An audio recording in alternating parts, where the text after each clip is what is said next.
So in this last part of the assignment, we're going to look at tones. Now, tones has an important aspect of the assignment that often gets overlooked, and that's of maintaining a consistent value.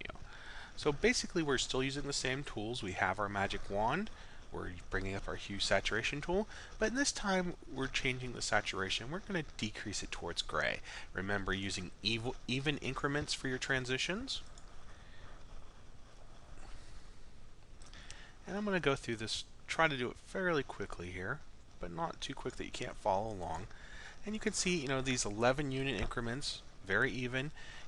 Depending on where you're going with the transition, we can change this up.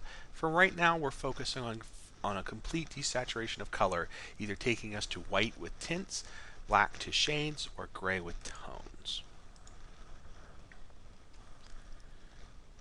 And you'll notice, 33 to 44. And it's all pretty straightforward at this point.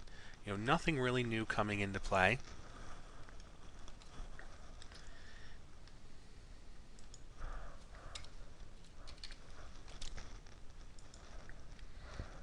And I'm going to pause for a second and I'll come right back and have this finished for you. So at this point I've completed my change in saturation. The hue initial cyan fully saturated is completely desaturated at a gray here. Now the other aspect of that assignment was keeping the value consistent, and you may notice that this is getting a little bit darker. So one way we can kind of confirm this visually is to switch the mode to grayscale. So image mode grayscale, and you can see obviously it's getting darker. We can also go to our eyedropper tool and we can get a measurement here based on K, which is referring to black, which we'll talk about next week a little more, and see that it's getting darker, through measuring. So we can simply undo that. I'm hitting Control Z, undoing it. It's kind of a quick way to go back and forth between value.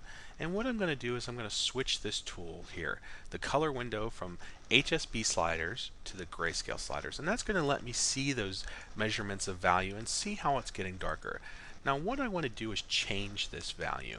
So basically I know that this is 13% K for the first one, so I really want them all to be that way. So I'm going to go back to my wand, I'm going to select it, I'm going to bring up that hue saturation tool one more time. Now notice while I'm in the hue saturation tool, I can click on a color with the eyedropper tool, which comes up automatically, and I can see this 20% K. So I can now go ahead and adjust the value using the lightness slider. And I know I want to make it lighter, so I'm going to go to a positive number, and you can see that number in the color window drop. And I'm going to drop it down to 13, which I know is my first step. Now I'm going to hit OK. So if I switch back to my eyedropper tool from my wand, I can see the first one's 13, I can see the second one's 13, and I can see this one's darker. So now I need to go through and make these changes. So I'm going to select my wand again. I'm going to bring up my hue saturation tool.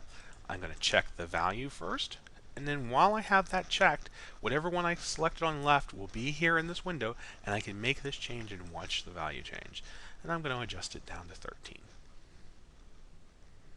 Now there are other ways to make these changes that may work a little better, that may produce a smoother transition. They're a little more complicated. I'll talk about them in a discussion if they come up. This is the process that you probably should use if you're unfamiliar with the software. The key here is having these values be the same. We're sacrificing some of the transition of color to maintain this consistency of value in the tone scale. So I'm going to hit OK. And I'm going to keep going through this. So one more time, click on it with my eyedropper, check the value, adjust the value, hit OK. And I'll be back in one moment. I'm going to finish this up. So now I have my value corrected. I initially started out using the hue saturation tool to adjust the saturation. I came back after I adjusted the saturation and then adjusted the value.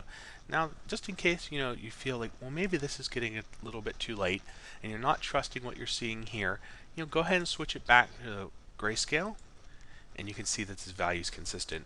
Our goal here is kind of to begin to trust what our measurements tell us. We're going to measure a lot the colors and begin to trust that what the measurements tell us is our experience, so that these values are the same.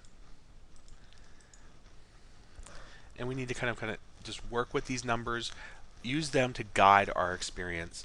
And let me know if you have any questions. We'll talk about this a little bit more. I have some other videos that I'll post that are a little bit older, but they're good reference materials for this. And as always, let me know if you have any questions. Thanks.